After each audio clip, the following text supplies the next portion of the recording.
Bismillahirrahmanirrahim. Assalamualaikum warahmatullahi wabarakatuh. Perkenalkan, nama saya Unan Trianto Saputra. Pada kesempatan ini saya akan membahas suatu topik yang sangat menarik dan relevan. Topik ini memiliki potensi untuk memberikan pemahaman dan memperluas pandangan kita tentang birokrasi pemerintahan. Saya berharap dengan penjelasan yang saya akan paparkan, kita semua dapat memperoleh wawasan dan meningkatkan pemahaman kita tentang birokrasi pemerintahan.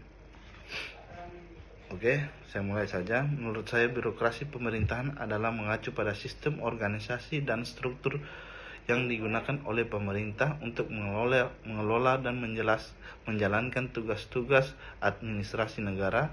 Birokrasi pemerintahan berperan dalam melaksanakan kebijakan publik, menjalankan program-program pemerintah, serta menyediakan layanan publik pada masyarakat. Birokrasi pemerintahan terdiri dari berbagai tingkatan dan departemen yang memiliki tugas dan tanggung jawab tertentu. Setiap departemen atau lembaga pemerintahan biasanya memiliki tugas khusus seperti keuangan, kesehatan, pendidikan, pertahanan, infrastruktur, dan lain-lain. Birokrasi pemerintahan bertanggung jawab untuk menyusun kebijakan, mengelola anggaran, menjalankan prosedur dan regulasi, serta mengawasi pelaksanaan kebijakan tersebut. Namun, birokrasi pemerintahan juga sering dikritik karena kurangnya efisiensi, kelemahan dalam pengambilan keputusan, serta rentan terhadap korupsi dan penyalahgunaan kekuasaan. Beberapa negara telah berupaya untuk mereformasi birokrasi pemerintahan guna meningkatkan transparansi, akuntabilitas, dan pelayanan kepada masyarakat. Penting untuk diingat bahwa penjelasan di atas dapat dideskripsi umum tentang birokrasi pemerintahan dan situasinya dapat bervariasi antara negara-negara dan sistem pemerintahan yang berbeda.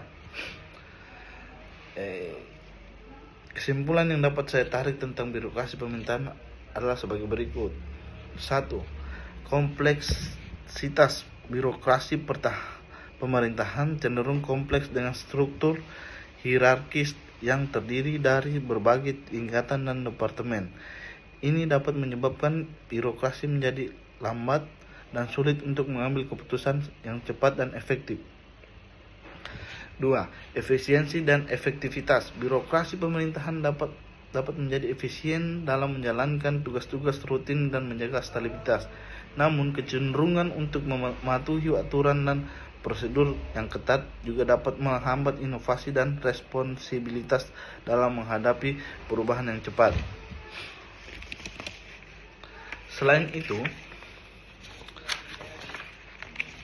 yang ketiga, biaya birokrasi pemerintahan biasanya memerlukan sumber daya yang signifikan untuk operasionalnya, termasuk anggaran, personil, dan infrastruktur.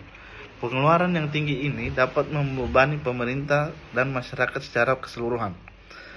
4. Korupsi. Birokrasi pemerintahan rentan terhadap praktik korupsi karena adanya kekuasaan dan kewenangan yang besar.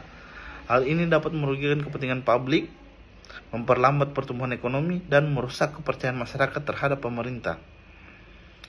5. Penyelenggaraan pelayanan publik. Birokrasi pemerintahan bertanggung jawab untuk menyelenggarakan pelayanan publik, meskipun terdapat kekurangan dan tantangan dalam prosesnya. Birokrasi juga berperan dalam memastikan keadilan, kesetaraan, dan perlindungan bagi warga negara. Reformasi. Kesadaran akan kekurangan dan masalah dan birokrasi pemerintah telah mendorong upaya reformasi di banyak negara. Reformasi tersebut bertujuan untuk meningkatkan transparansi, akuntabilitas, dan efektivitas birokrasi, serta mengurangi korupsi dan birokrasi yang berlebihan. Penting untuk diingat bahwa kesimpulan-kesimpulan ini bersifat umum dan dapat bervariasi tergantung pada negara, konteks, dan implementasi birokrasi pemerintahan di masing-masing tempat. Demikian dari saya. Assalamualaikum warahmatullahi wabarakatuh.